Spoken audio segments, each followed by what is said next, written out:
Ahora sí. Bueno, vamos a empezar con el tema de insuficiencia cardíaca. Es una patología que lamentablemente si nosotros no la agarramos a tiempo y no la vamos tratando correctamente y adecuadamente, adecuado, digamos, al nivel de insuficiencia que haya, es una enfermedad progresiva y las personas que tienen insuficiencia cardíaca terminan falleciendo justamente por esta enfermedad. Por supuesto que esto se desarrolla a lo largo de bastante tiempo. Pero bueno, se puede tratar. Así que vamos a ir viendo un poquito todo esto. Todo lo que tiene que ver con tratamientos, yo después les paso el consenso de la SAC, que es la Sociedad Argentina de Cardiología, pero recuerden que cada hospital o cada centro tiene su protocolo y tiene sus pautas. Si bien tenemos que regirnos todos por lo que son los protocolos y los consensos en general de las sociedades o asociaciones que hay de cada una de las especialidades, siempre puede pasar este tema, ¿no? Que hay no solamente en los hospitales o en las clínicas, sino que a veces en los consultorios particulares, porque esto viene, cada maestro tiene su libro, bueno, cada médico tiene su manera de trabajar y sus medicamentos que le funcionan mejor, y también hay que tener en cuenta que un paciente no es nunca igual a otro paciente. Si bien tenemos un estándar, un consenso, hay que ir como artesanalmente manejando todo el tema de tratamiento. Y los tratamientos, por supuesto, nunca son solamente farmacológicos, sino que hay toda una parte de educación del paciente, ya lo vamos a ver. Bueno, vamos a arrancar. El tema de insuficiencia cardíaca, nosotros decimos que es un síndrome de disfunción ventricular, donde se produce un mal funcionamiento de los ventrículos y esto lleva a que nosotros no podamos mantener el volumen minuto. Volumen minuto o gasto cardíaco son sinónimos.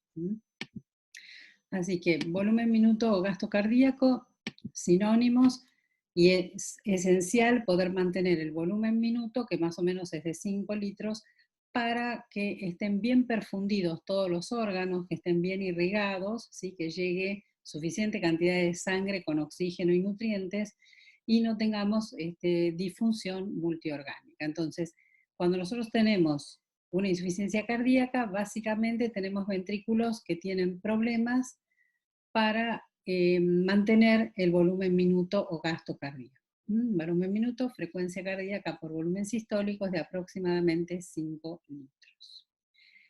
¿Qué tipos de insuficiencia cardíaca tenemos? Acá empiezan un poquito los líos.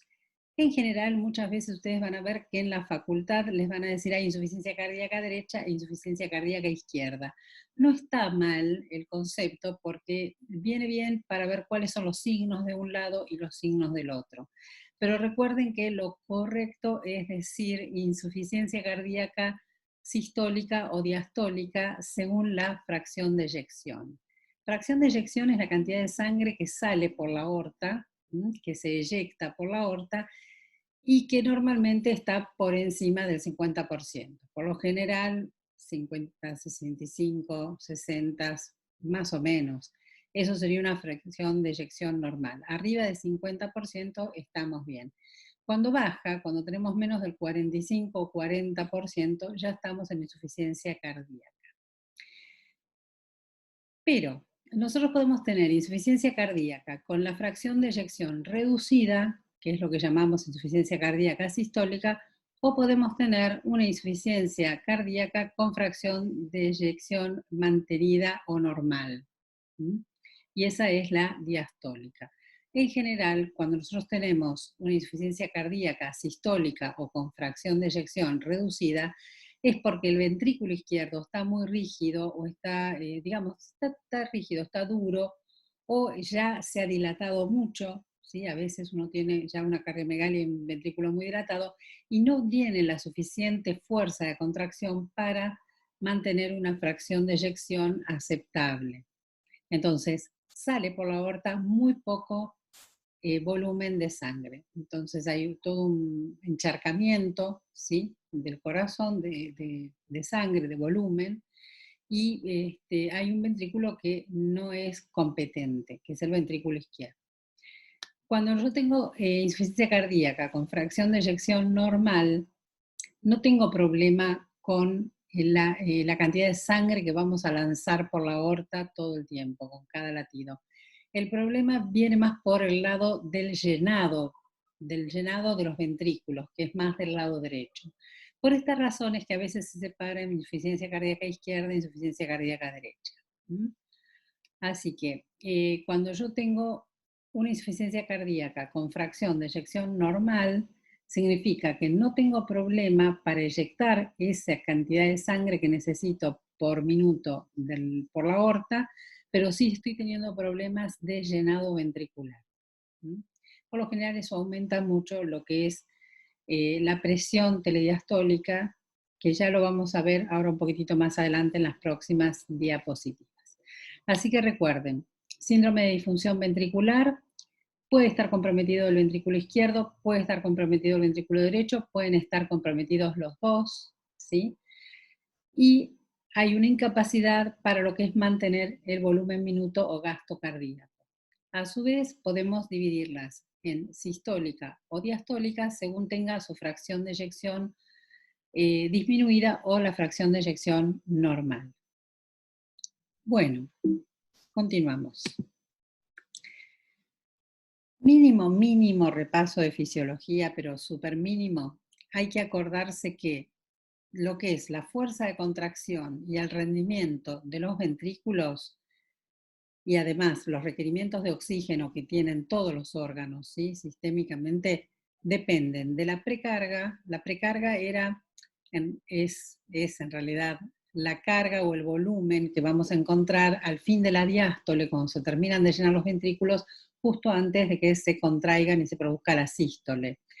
Muchas veces se lo toma para poder medirlo como la presión de fin de diástole. Esta presión de fin de diástole muchas veces la van a encontrar en los libros como precarga. Esta precarga la podemos ver modificada si yo tengo una hipertrofia de ventrículo izquierdo, si tengo una dilatación de ventrículo izquierdo, si tengo cambios en la distensibilidad por algún problema, si un paciente ha tenido un infarto, por ejemplo, los infartos curan con fibrosis. Entonces, donde se produce esa fibrosis, esa cicatriz en el miocardio, ese miocardio pierde la capacidad de contraerse, ¿sí? Y dilatarse o relajarse, pierde la distensibilidad. Además pierde también en esa zona la conducción eléctrica y por eso empiezan a aparecer las arritmias. La poscarga la consideramos como la fuerza que se opone a la contracción sistólica o la salida de la sangre por la aorta. También vamos a tener otro de los factores que es la disponibilidad de sustrato. A lo mejor yo no tengo problema ni de precarga, ni de poscarga, ni de nada, pero tengo una hemoglobinopatía o tengo una anemia ferropénica, entonces no tengo suficiente transporte de oxígeno, ¿sí? O de ácidos grasos o de glucosa. También hay que ver la frecuencia y el ritmo cardíaco. Si hay pacientes que tienen, por ejemplo, una fibrilación auricular, donde la aurícula se fibrila, ¿sí? Y se está contrayendo como a 600 latidos por minuto la aurícula, se va a perder lo que se llama la patada auricular, que contribuye, es la contracción de las aurículas, que contribuyen al final de la diástole a aportar un 30 o un 25% más de la carga de los ventrículos. Entonces, cuando yo tengo una fibrilación auricular, por ejemplo, ya tengo un déficit en la carga del volumen de los ventrículos. También la frecuencia, si yo tengo un paciente taquicárdico, si tengo un paciente extremadamente bradicárdico. Y la cantidad de miocardio viable se refiere justamente a la cantidad de miocardio sano. Cuando nosotros tenemos una isquemia importante porque tenemos un infarto, y se produce una necrosis, yo les comentaba que eso cura con fibrosis. Si yo tengo un paciente que ha tenido reiterados infartos, por muy chiquitos que sean, va a tener un montón de tejido cicatrizal, un montón de miocardio que está fibrosado, y cuando yo tengo más del 40% del miocardio fibrosado, eso ya es incompatible con la vida. Entonces también hay que ver qué cantidad de músculo sano tengo. Puede ser que el paciente tenga otra enfermedad, tenga una amiloidosis, tenga una fibrosis, tenga enfermedad de Chagas, cualquier otra enfermedad, pero por eso tenemos que ver qué cantidad de miocardio está viable, es decir, está sano, que se puede contraer y relajar adecuadamente. Bueno, volumen minuto o gasto cardíaco era la frecuencia cardíaca por el volumen sistólico. Y también hay otros factores que van a modificar esto, que son el retorno venoso, ¿sí? El tono vascular periférico, los factores neurohormonales que acabamos de ver, péptido natriurético atrial, péptido natriurético cerebral, las catecolaminas, bueno, hay un montón de hormonas y de neurotransmisores que vamos a ver qué es lo que pasa con eso. Y la ley de Frank Starling, que era la que decía que a medida que se distiende las fibras, porque tengo que acomodar un volumen mayor, yo lo voy a poder ir acomodando, pero hasta un cierto punto. Ya después se produce como una meseta, ¿sí? Uno va acomodando todo ese volumen hasta que se produce una meseta y después ya no puede ser más competente o hacer esa compliance que hacían las fibras y ya no puede acomodar el resto del volumen. Así que bueno. Ustedes acá ven que cada vez es menor la fracción de eyección o la capacidad de respuesta del corazón frente a una insuficiencia cardíaca. Bueno, ¿qué puede pasar? Lo que habíamos dicho recién un poquito, ¿no? ¿Cuál es la fisiopatología o por qué se puede producir todas estas alteraciones? Nosotros podemos tener problemas en el miocardio, como les dije antes, puede ser una hipertrofia de ventrículo izquierdo. Por ejemplo, del lado derecho, ¿sí? Lo que es ventrículo derecho o corazón derecho, yo puedo tener a veces enfermedades pulmonares, puedo tener una fibrosis quística, puedo tener cualquier tipo de enfermedad pulmonar que me genere un aumento de la presión adentro del pulmón. Entonces, si yo tengo hipertensión pulmonar, va a afectar lo más próximo digamos, lo que va a afectar más próximamente es el corazón derecho. Entonces va a dilatar e hipertrofiar el ventrículo derecho, eso lleva cierto tiempo, no es una cosa aguda, y eso se llama cor pulmonale. Cuando tengo hipertrofia y dilatación de ventrículo derecho, se llama cor pulmonale. Y a lo mejor tengo el ventrículo izquierdo bien, a lo mejor no. Por lo general, la insuficiencia cardíaca derecha suele ser secundaria a una insuficiencia cardíaca izquierda, pero puede ser que no tenga problema del lado izquierdo del corazón y que sí tenga problema en el pulmón por alguna patología y eso me genera una hipertensión pulmonar que me afecta el corazón del lado derecho. También puedo tener defectos cardíacos estructurales. Hay pacientes que pueden tener una cardiopatía congénita, por ejemplo. Acá sigue entrando gente. Aguarden un segundito. Ya está. Bueno, también puede ser eso, que tengan algún tipo de defecto estructural, como decíamos antes, cardiopatías congénitas.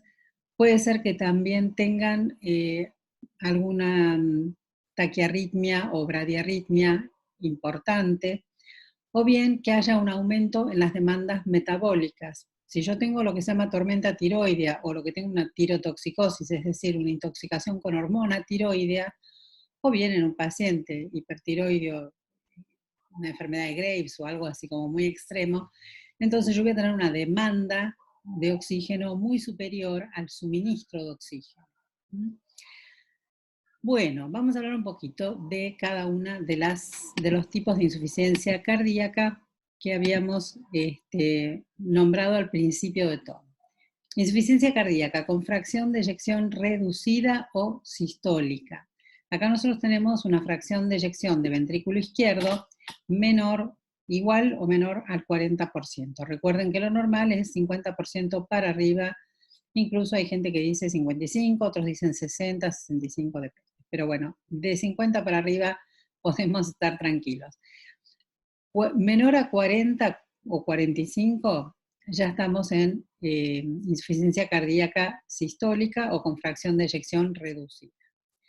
Por lo general suele ser secundaria a un infarto agudo de miocardio, una hipertrofia de ventrículo izquierdo, una hipertensión arterial. En general los pacientes hipertensos suelen desarrollar hipertrofia de ventrículo izquierdo y suelen desarrollar con el tiempo, a veces no, depende de los factores cardiovasculares de riesgo, un infarto.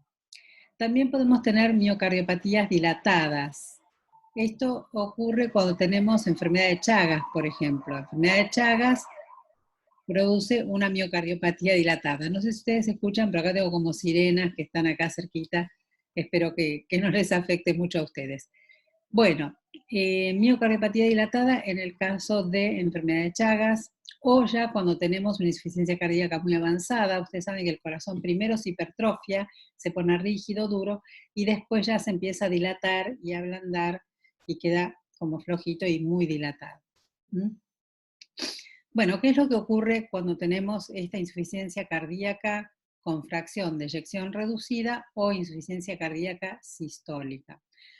Lo que ocurre acá es que el ventrículo izquierdo se va a contraer poco. Es un ventrículo que está rígido, que está duro, que se contrae poco y entonces se vacía inadecuadamente. Por eso tenemos la reducción en la fracción de eyección, es decir, en la sangre que sale por la aorta. ¿Esto qué nos va a causar? Nos va a causar un aumento de volumen y de presiones sistólicas. Aumenta mucho el volumen. Y cuando nosotros no podemos lanzar toda la cantidad de la volemia, los 5 litros que deberíamos eyectar por la aorta por minuto, se produce una hipoperfusión de los órganos. Entonces los órganos van a sufrir porque van a tener un hipoflujo, van a recibir menor cantidad de oxígeno, menor cantidad de nutrientes, menor irrigación. La insuficiencia cardíaca con fracción de eyección normal es la que llamábamos diastólica. Acá lo que teníamos era un problema en el llenado ventricular. Como ustedes ven ahí, la fracción de eyección de ventrículo izquierdo es igual o mayor al 50%, es decir, es normal. No tenemos problema en eso. Acá el ventrículo izquierdo lo que tiene es una fuerza de contracción y una distensibilidad conservadas. Yo no tengo un ventrículo rígido o dilatado como pasaba antes. Pero el llenado del ventrículo es lo que nosotros vamos a ver afectado. Esto lo que da como resultado es que haya un aumento de la presión diastólica al final, ¿sí?, en el ventrículo izquierdo, ya sea en reposo o en esfuerzo.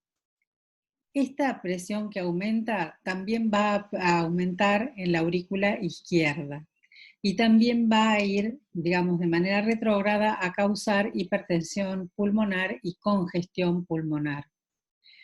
Causas de esta insuficiencia cardíaca con fracción de eyección normal o diastólica, cuando hay miocardiopatías hipertróficas, valvulopatías, a veces puede ser secundaria a una insuficiencia cardíaca izquierda, es decir, con un ventrículo rígido y poco distensible, pero es más raro. Puede ser por una pericarditis constrictiva, cuando ustedes tienen un paciente que tiene un derrame pericárdico, por ejemplo. Los derrames pericárdicos, cuando no son muy voluminosos y no hay que drenarlos, se suelen resolver solos, pero a veces cuando curan, en algunos casos, pueden curar con fibrosis, es decir, se calcifica todo eso, se fibrosa y se va calcificando y genera lo que se llama concretio cordis o corazón coraza, que es toda ese pericardio duro, ¿sí?, duro, rígido, que es como si fuera un bloque de cemento que tiene al corazón ahí atrapado. Eso es una pericarditis constrictiva. Factores cardiovasculares, o factores, mejor dicho, de riesgo cardiovascular, como diabetes, hipertensión arterial, insuficiencia renal crónica, sedentarismo, obesidad, síndrome metabólico, todo lo que ya conocemos. Así que bueno, a grandes rasgos, estos son los dos tipos de insuficiencia cardíaca, sistólica y diastólica, de las que vamos a charlar. Bueno, ¿cómo es la clínica del paciente? Y acá sí los libros, apuntes y profesores de medicina la dividen en insuficiencia cardíaca izquierda y derecha porque es más fácil. Cuando yo tengo insuficiencia cardíaca izquierda, puedo tener signos anterógrados y signos retrógrados de insuficiencia cardíaca. Retrógrados porque todo este aumento de presión dentro del ventrículo izquierdo también me va a generar un aumento de presión en el pulmón. Entonces, cuando yo tengo disminución de la frecuencia, de la fracción de eyección de ventrículo izquierdo y aumento de presión en la arteria pulmonar, voy a tener disnea, tos, fatiga, Puedo tener, por supuesto, edema agudo de pulmón en los casos de una insuficiencia cardíaca ya muy avanzada, muy grave, o una insuficiencia cardíaca descompensada, lo que se llama insuficiencia cardíaca aguda. Puedo también tener un derrame pleural, es decir, todas estas presiones que van para atrás, que son retrógradas, que van hacia el pulmón, van a hacer que empiece a extravasarse el líquido de los capilares pulmonares hacia el intersticio del pulmón. Por eso es que aparece la disnea, aparece la tos, aparece la fatiga porque yo no estoy oxigenando bien y aparecen este tipo de derrames. También metabólicamente vamos a tener alcalosis respiratoria. Signos anterógrados, ¿sí? No retrógrados, que son los que van para el lado del pulmón, sino anterógrados. Yo voy a tener poca perfusión de los órganos. Entonces pueden empezar a fallar los órganos. Sobre todo el riñón, que es muy sensible. Si al riñón le llega poca sangre, el riñón lo va a censar como que hay una hipotensión, porque lo que censa es la concentración de sodio de la sangre. Entonces, llega poca sangre al riñón por hipoperfusión, el riñón dice, me está llegando poca sal, me está llegando poco sodio, voy a aumentar la presión arterial. Y pone en marcha el sistema renina, angiotensina, aldosterona para aumentar la presión arterial y esto me empeora todavía la insuficiencia cardíaca del paciente. Signos que podemos ver en los pacientes que tienen insuficiencia cardíaca, entonces, disnea paroxística nocturna, ortopnea, oliguria, la hipoperfusión de los órganos con su mal funcionamiento, taquicardia, cianosis. La taquicardia y la hipertensión son reflejas, ¿sí? El corazón trata de bombear más sangre para cubrir, digamos, todas esas necesidades metabólicas que tiene. La disnea paroxística nocturna y la ortopnea son parecidas, pero tienen su diferencia. En el caso de la disnea paroxística nocturna es un paciente que se va a dormir y a las 3, 4 horas que está durmiendo se despierta desesperado que no puede respirar, con falta de aire, abre las ventanas, tiene una disnea muy importante y esto se produce porque cuando se fue a dormir y se puso horizontal, ¿sí?, en la cama, se empieza a reabsorber todos los edemas. Entonces el pulmón se encharca y el paciente no puede respirar. Se despierta de golpe, abre las ventanas, trata de respirar, se pone el ventilador, lo que sea. La ortopnea es parecida, pero la acción ocurre inmediatamente. Es decir, la disnea aparece ni bien el paciente se acuesta. El paciente se acuesta y enseguida siente la falta de aire. No pasan 2 o 3 horas. Enseguida siente la falta de aire y por lo general, si ustedes le preguntan, el paciente le va a contar que duerme con 3 o 2 almohadas por lo menos, que tiene que tener la cabeza más elevada. Bien, ¿qué más? La oliguria, por supuesto, por la falta de perfusión del riñón. Yo bajo la volemia, tengo menos líquido, voy a orinar menos. La taquicardia es una taquicardia refleja, al igual que la hipertensión. La cianosis la podemos ver en pacientes ya con una insuficiencia cardíaca muy avanzada porque no les llega suficiente cantidad de oxígeno. Entonces empieza a aparecer esa cianosis periférica. Bien. Algo que quiero que sí recuerden, una insuficiencia cardíaca descompensada o aguda tiene 3 signos importantes semiológicos. Uno es el tercer ruido o ritmo galope, el otro es el pulso alternante, ¿sí? Y el tercero es el que no tolera el decúbito. Es decir, el paciente necesita sí o sí dormir con la cabeza levantada. Si es 45 grados, mejor. Así que paciente que no tolera el decúbito, paciente que tiene tercer ruido o ritmo galope y paciente que tiene un pulso alternante es un paciente que tiene una insuficiencia cardíaca descompensada o aguda. Bueno, insuficiencia cardíaca del lado derecho. Acá hay un aumento del retorno venoso que nos va a producir un encharcamiento importante del lado derecho del corazón con una congestión de la vena yugular muy importante, ¿sí? Congestión también hepática, piensen que todo esto va para atrás, hepatomegalia, esplenomegalia y por sobre todo edemas y ascitis. Acá hay una gran acumulación de líquido, gran acumulación de líquido. La insuficiencia cardíaca izquierda estaba más relacionada con la disnea, con la fatiga, con la cianosis, la taquicardia, la hipertensión. Acá tengo un gran aumento de todo lo que es el retorno venoso, por ende voy a tener mucha cantidad de líquido que no puedo eliminar o que no puedo procesar. Entonces, por lo general, ustedes van a ver toda esta congestión yugular, congestión hepática, el reflujo hepatoyugular, ¿sí? La hepatomegalia, la esplenomegalia, la citis, los edemas, sobre todo en las piernas. Si ustedes ven un paciente que tiene dos piernas que parecen dos patas de elefante, ¿sí? Que a veces lo vemos, piensen en dos cosas, o es algo cardíaco o es algo renal. Es decir, o tiene una insuficiencia cardíaca o tiene un síndrome nefrótico, por ejemplo.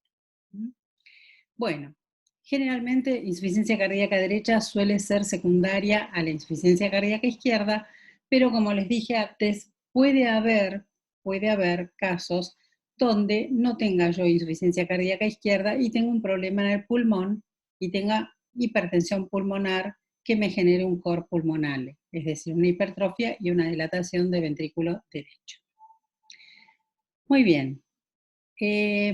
Cuando la disfunción del hígado secundaria a una insuficiencia cardíaca derecha es moderada, nosotros vamos a ver que hay aumento de lo que es bilirrubina directa e indirecta, aumento de los tiempos de coagulación, de protrombina principalmente, y de lo que son las enzimas hepáticas, principalmente de la fosfatasa alcalina y de la gamma GT.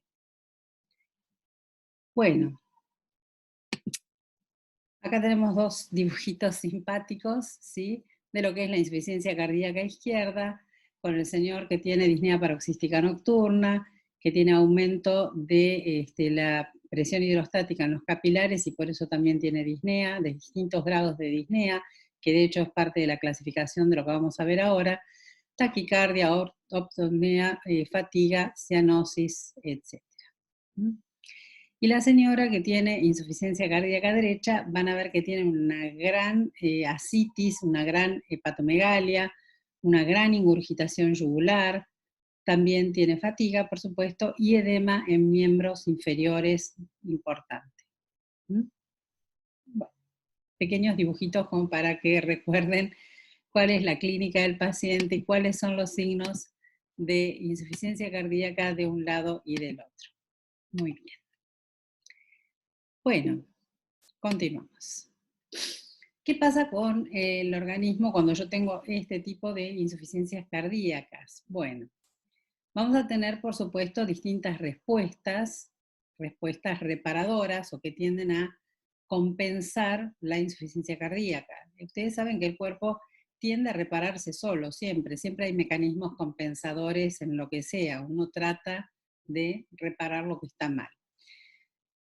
Como respuesta cardíaca, la disminución de la fracción de eyección causa todo lo que se llama remodelación en la arquitectura de ambos ventrículos. Entonces, por lo general hay una remodelación patológica que está mediada por la aldosterona y acá el ventrículo izquierdo se vuelve más esférico, más redondito, menos ovoide. Ustedes cuando ven las imágenes, sobre todo lo que es una radiografía de insuficiencia cardíaca derecha o de insuficiencia cardíaca izquierda, siempre ven como una bola, ¿sí? El corazón en vez de ser así ovoide va a tender a ser como una bola más redondeada. Bueno, el corazón está tomando esta forma porque se dilata y se hipertrofia. Y el ventrículo derecho también se puede dilatar e hipertrofiar. Y bueno, son las imágenes típicas de insuficiencia cardíaca de izquierda o derecha que podemos ver en las radiografías. En la izquierda, nosotros en la radiografía vamos a ver que el ventrículo derecho crece hacia la izquierda y hacia abajo, perdón, el ventrículo izquierdo crece hacia la izquierda y hacia abajo, y el ventrículo derecho solamente crece hacia la izquierda, no hacia abajo. Bueno, todos estos cambios son para compensar los aumentos de volumen, principalmente de lo que es la precarga.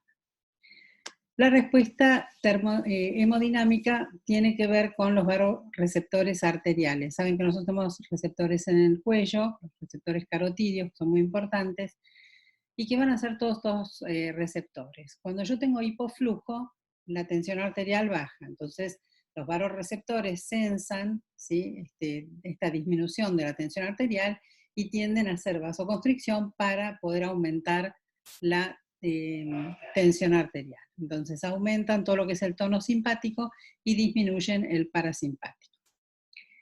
Bueno, la respuesta renal es la clásica respuesta de activación del sistema renina-angiotensina-aldosterona, que les había comentado recién hace un ratito. Cuando yo tengo hipoflujo, ¿sí? Tengo hipoflujo, llega poca sangre al riñón y el glomérulo lo sensa como una disminución en la concentración de sodio.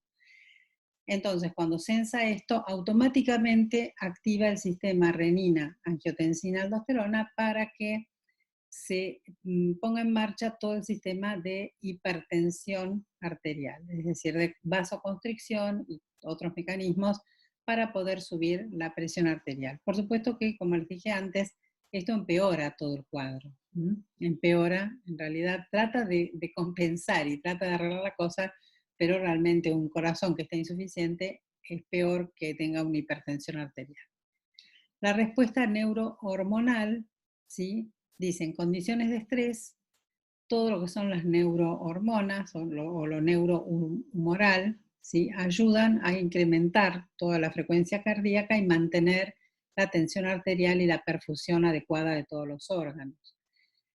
Ahora, esto va a afectar de una manera negativa el equilibrio normal entre las hormonas que estimulan el miocardio y las que lo relajan, y las hormonas que hacen vasoconstricción y las que hacen vasodilatación. Se rompe todo este equilibrio. Y acá ustedes tienen algunas hormonas y neurotransmisores o neuropéptidos como la adrenalina, la noradrenalina, que son las catecolaminas, el péptido natriurético atrial, el péptido natriurético cerebral, que es el B, ¿sí? El B muchas veces se dosa. Si yo tengo más de 100 picogramos por mililitro, entonces tengo una insuficiencia cardíaca.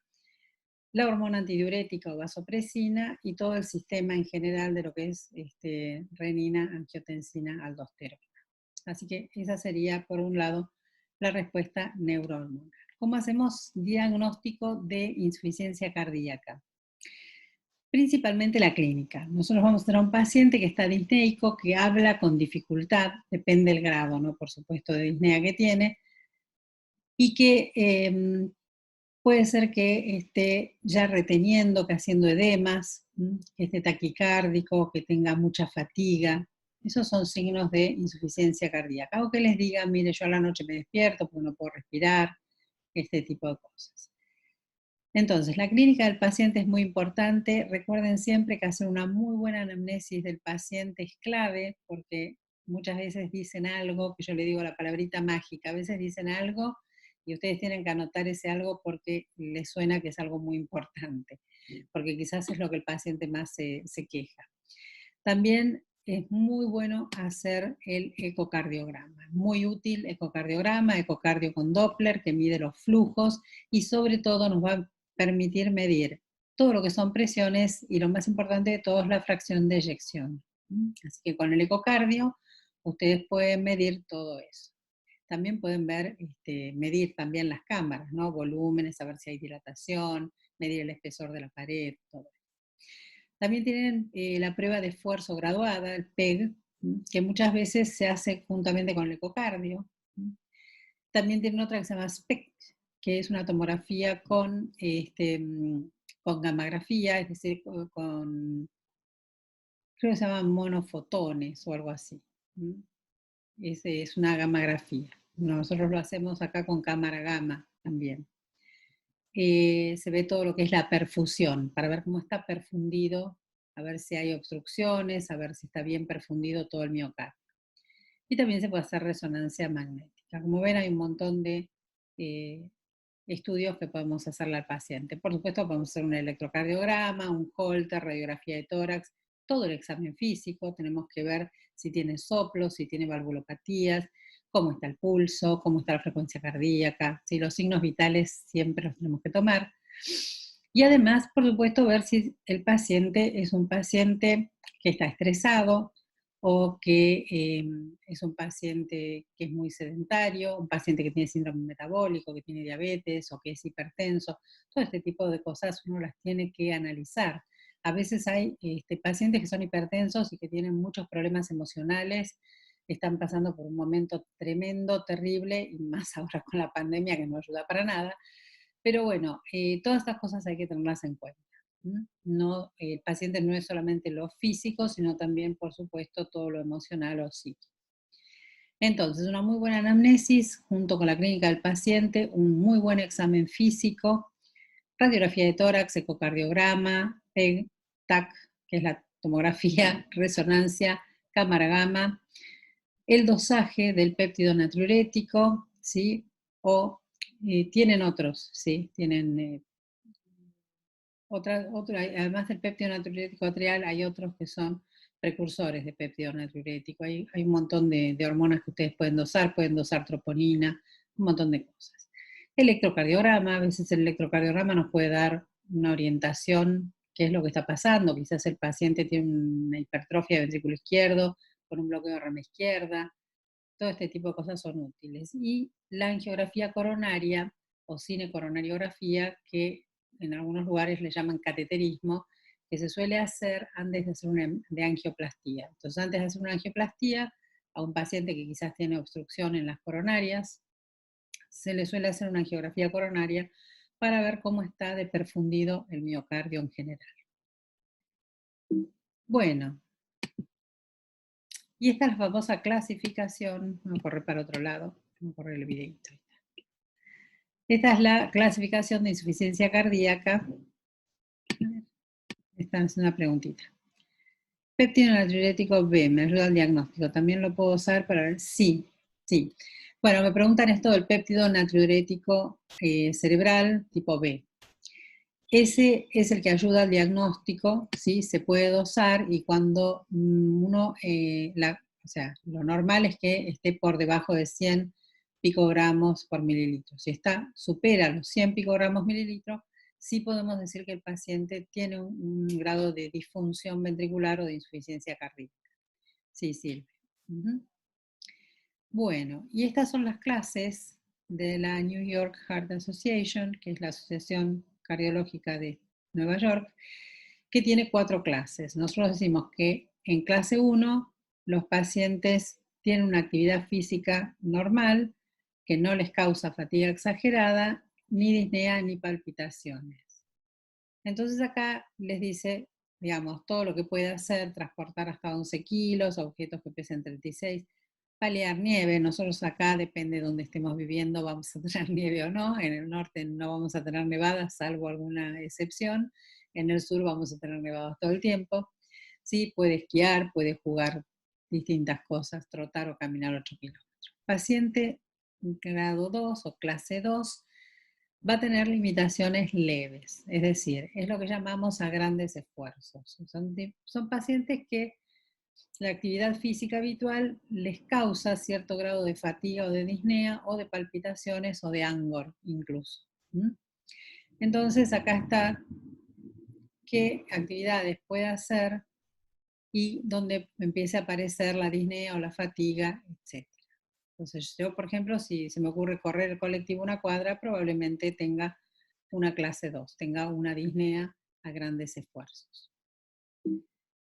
Luego tenemos la clase 3, que es una disnea a esfuerzos moderados, ¿sí?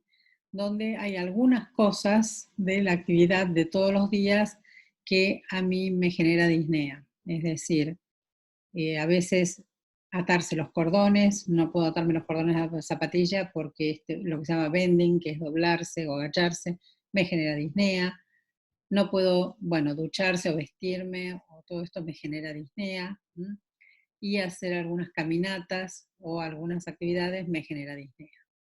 Y por último, grado 4, que ya es cuando tengo una insuficiencia cardíaca grave, es cuando yo tengo disnea en reposo, o muy pequeños esfuerzos o en reposo. Acá no puede hacer absolutamente nada. El paciente está sentado en un sillón mirando la televisión y tiene disnea, o tiene fatiga, o se siente mal y le cuesta respirar. le cuesta hablar, hablan con disnea. Así que esos son los 4 grados importantes de esta clasificación. ¿Y para qué nosotros queremos clasificar a un paciente en alguno de estos grados? Lo queremos clasificar por 2 razones. Primero, para saber en qué etapa de evolución está la enfermedad y por otro lado, para medicarlo o para tratarlo. Más allá de que todo lo que es tratamiento higiénico, dietético, todas las medidas, ¿sí?, de educación del paciente y de los familiares, muchas veces están para todos los grados igual y para todas las patologías y son muy importantes. Acá nosotros necesitamos ver qué tipo de fármacos vamos a utilizar según las distintas categorías. Bueno, y con respecto a lo que es tratamiento, yo les comenté al principio de todo, que quizás había algunos que todavía no estaban en la charla. Yo acá les voy a dejar el enlace, no me voy a olvidar, si no, lo vamos a dejar ahora. El enlace espérenme un segundito, ya les paso. Acá está. Este enlace que es el de el consenso de la Sociedad Argentina de Cardiología. Se los voy a pasar acá en el chat. Ahí está. Ustedes lo pueden bajar. Porque si bien nosotros tenemos este consenso, ¿sí?, que nos va a decir hay que usar esto, esto, esto y esto, ustedes van a ver que no todos los pacientes son iguales y que hay pacientes que quizás además tienen hipertensión o además tienen diabetes o además tienen síndrome metabólico o además tienen todo junto o además es un paciente renal o es un paciente que tuvo una ACV.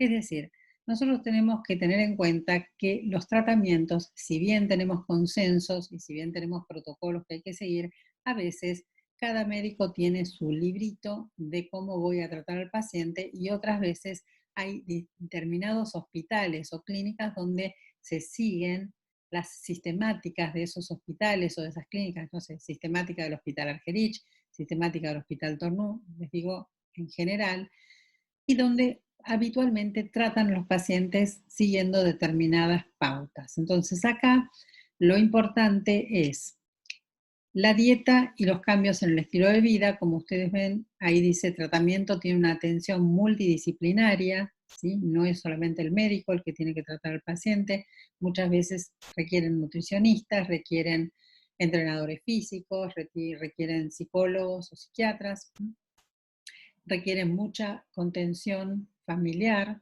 muchas veces. Y tenemos dietas y cambios en el estilo de vida, todo lo que es educación del paciente y de su grupo social, restricciones del sodio, ¿sí? Recuerden que el sodio, enemigo número 1 de lo que es la hipertensión arterial y por ende de la insuficiencia cardíaca, educación del paciente y los cuidadores, como dijimos recién, tratar la causa, porque a veces puede ser que esta insuficiencia cardíaca sea por la hipertensión arterial, por ejemplo, ¿sí? O porque tiene un síndrome metabólico, o por lo que sea, entonces podemos tratar la causa, además de hacerle todo el tratamiento para lo que es insuficiencia cardíaca. También todo lo que es psicoterapia, porque a veces puede ser que sea una persona que tenga muchos problemas emocionales o que esté muy estresada, como los profesionales de salud o los estudiantes de medicina, que siempre estamos todos muy estresados. Bueno, fármacos, ahora vamos a ver el tema de los fármacos, hay muchas clases, van a tener beta bloqueantes y IECAS, ¿sí?, los inhibidores de la enzima convertidora de angiotensina, también los ARA2, que son los antagonistas del receptor de angiotensina. Van a tener fármacos como la digoxina, que es un potente cardiotónico, pueden tener todo lo que son, por supuesto, los diuréticos. Es un paciente que está muy encharcado, que está con mucho exceso de líquido. Y después, por supuesto, cuando empiezan ya en las etapas más avanzadas, vamos a ir agregando antiarrítmicos, anticoagulantes, vasodilatadores, arteriales, venosos, bueno, ya los vamos a ir viendo. En última instancia de todos, cuando el paciente está muy grave, ya pasaron 20, 30 años que está con insuficiencia cardíaca y está en las etapas finales o terminales, se le puede plantear el tema del trasplante cardiopulmonar. Pero normalmente se trata con fármacos y con educación, mucha educación y mucha paciencia. Bueno, dispositivos en algunos casos van a requerir depende el tipo de patología cardíaca que tengan asociada, puede llegar a necesitar un cardiodefibrilador implantable o un marcapasos, y como les dije recién, trasplante cardíaco en última instancia. Farmacológicos, tenemos los IECAS, ¿sí? Los IECAS son todos los priles, como por ejemplo enalapril. Los ARA2 son toda la familia de los sartanes, los sartán, valsartán, candesartán, todos estos. Los betabloqueantes, que ustedes pueden tener betabloqueantes cardioselectivos como el atenolol o no cardioselectivos como el carvedilol. En general, los betabloqueantes suelen estar contraindicados en pacientes que tienen asma o EPOC, porque además de bloquear el corazón, también actúan sobre los receptores beta del pulmón y producen vasoconstricción. Los diuréticos, ¿sí? Diuréticos tiacídicos al principio, como es la hidroclorotiacida. Si ustedes están dando un diurético tiacídico como hidroclorotiacida y además están dando un IECA o un ARA2, no hace falta agregar un ahorrador de potasio. Pero si no le están dando un IECA o un ARA2 y le están dando simplemente un tiacídico, como la hidroclorotiacida, hay que agregar amiloride o algún ahorrador de potasio. La digoxina, que es una droga, es un digital, es un cardiotónico que tiene la ventaja de aumentar la fuerza de contracción sin aumentar la frecuencia cardíaca. El problema de la digoxina es que es un fármaco que tiene un rango terapéutico y un rango de toxicidad muy estrechito. Entonces, se pueden pasar de la dosis y se puede intoxicar el paciente. No pasa nada, lo bajan la dosis y ya está. Pero bueno, sepan que es una de las cosas que puede pasar.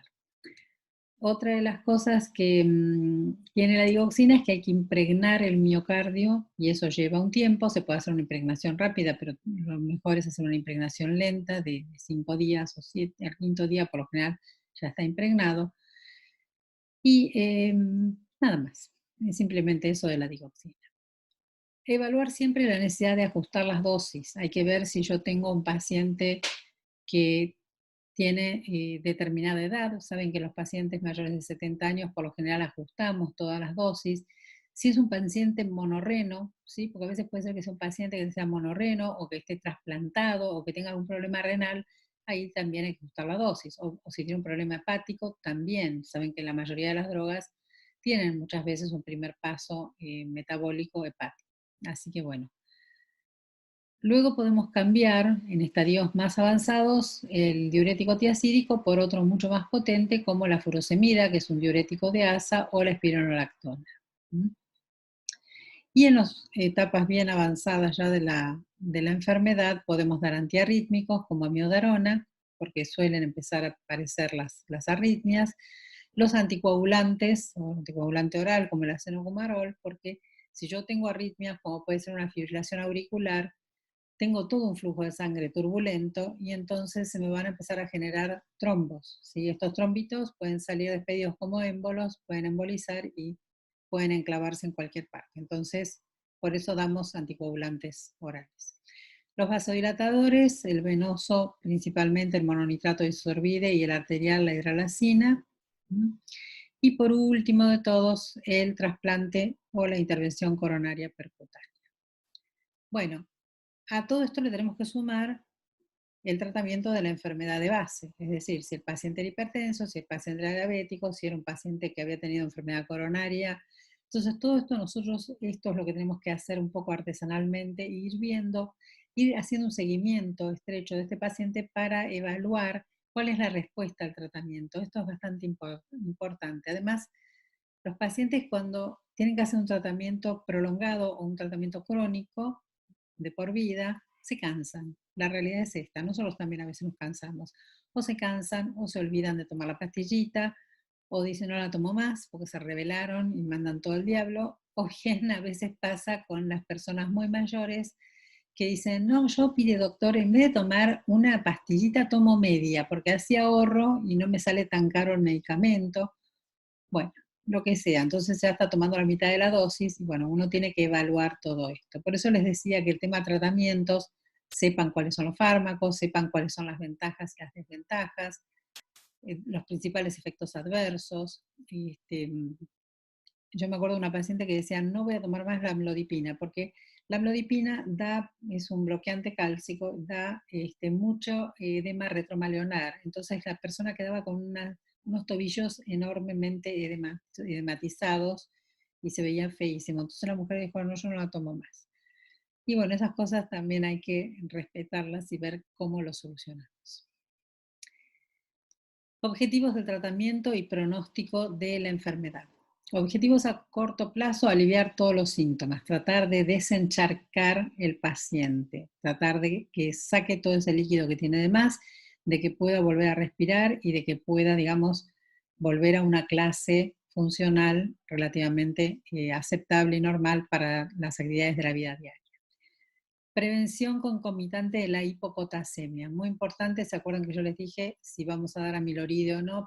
Hay que evitar que se depresione el potasio, hay que ahorrar potasio. El potasio es fundamental para todo lo que es la repolarización de los ventrículos. Entonces, si yo tengo un potasio muy bajo, van a empezar a aparecer las arritmias, el paciente se va a fibrilar, va a hacer una fibrilación ventricular y se va a morir. Entonces, muy importante evitar la hipopotasemia. Hay que ver si hay disfunción renal, evitar la disfunción renal. Los diuréticos a largo plazo, muy largo plazo, empiezan a dar disfunción renal. Hay que ver que el paciente no se hipotense mucho, pero tampoco que tenga hipertensión. Entonces hay que hacer la corrección de todos estos factores y también hay que ver mucho el equilibrio neurohormonal, cómo lo vamos a seguir y cómo lo vamos a evaluar. Objetivos a largo plazo, corregir todo lo que es hipertensión arterial, evitar o prevenir los infartos, evitar todo lo que es arteriosclerosis. Por supuesto que la arteriosclerosis me genera hipertensión y me genera infarto y todo esto me va a generar insuficiencia cardíaca. Mejorar todo lo que es la función cardíaca en general. Es muy importante que los pacientes se puedan mover, puedan hacer algo de actividad física, ¿sí? Evitar numerosas hospitalizaciones por descompensaciones de la insuficiencia cardíaca y prolongar la supervivencia con una mejor calidad de vida. Es una enfermedad progresiva, el pronóstico es desfavorable a menos que uno la trate y la trate bien y el paciente cumpla, ¿no? Porque también tenemos muchos casos de pacientes que no adhieren al tratamiento. Y por supuesto, depende, como todo, depende, es la palabra mágica también en medicina, depende de la causa y la enfermedad de base y el tipo de paciente que tengamos enfrente. No es lo mismo un paciente que cumple todo el tiempo con lo que uno le pide a un paciente que no cumple, que está cansado, que ya no quiere saber más nada, que no quiere más tratamiento. Por eso, tiene mucho que ver eso, la edad, la resistencia del paciente, todo este tipo de cosas. Bueno, chicos, acá terminó todo el repaso de insuficiencia cardíaca. Espero que les haya servido. Ustedes tienen mi celu, así que me mandan mensajito por WhatsApp para lo que quieran. Yo ahora después les mando los certificados. Les vuelvo, si quieren, a reenviar los enlaces que les pasé por acá, tanto del canal de YouTube como del consenso. Preguntas que tengan, bueno, me alegro, excelente. Preguntas que ustedes tengan o que necesiten, me las pueden hacer por acá, me las pueden hacer por WhatsApp, por lo que ustedes quieran. Y por supuesto, si quieren ver nosotros en el canal de YouTube y en el sitio web que se llama praxiaeducación.org, el canal de YouTube se llama Clases Médicas, así que búsquenlo así. Van a ver igual el símbolo este de Praxia, el logo. Ahí tienen un montón de videos y de cursos que son gratis. Y también, bueno, por supuesto, después hay cursos que si quieren tomar cursos pueden hacerlo. Está todo el curso de medicina interna completo, curso de diagnóstico por imágenes, hay un cursito corto que es de electrocardiograma. Así que bueno, ustedes después fíjense. Bueno, muchísimas gracias y todas las preguntas que quieran hacerme me las hacen ahora. Yo cuando termino de grabar subo el video. Bueno, la ortopnea se produce en insuficiencia cardíaca derecha e izquierda o solo en la derecha. Se puede producir en las dos. En realidad, todo lo que tiene que ver con la disnea es más de insuficiencia cardíaca izquierda, ¿sí? Pero no quita de que la derecha también empiece a generar un problema de disnea. Así que se puede producir en las dos. Es más típico de la izquierda, ¿sí? Pero bueno, podemos verla en las dos. Bueno, chicos, muchas gracias y nos vemos dentro de 2 miércoles. Dentro de 2 miércoles que voy a empezar a dar algunos temas, pero ya son de gastro. Bueno, después les envío por WhatsApp el link para que vean los videos. Muchas gracias. Hasta luego.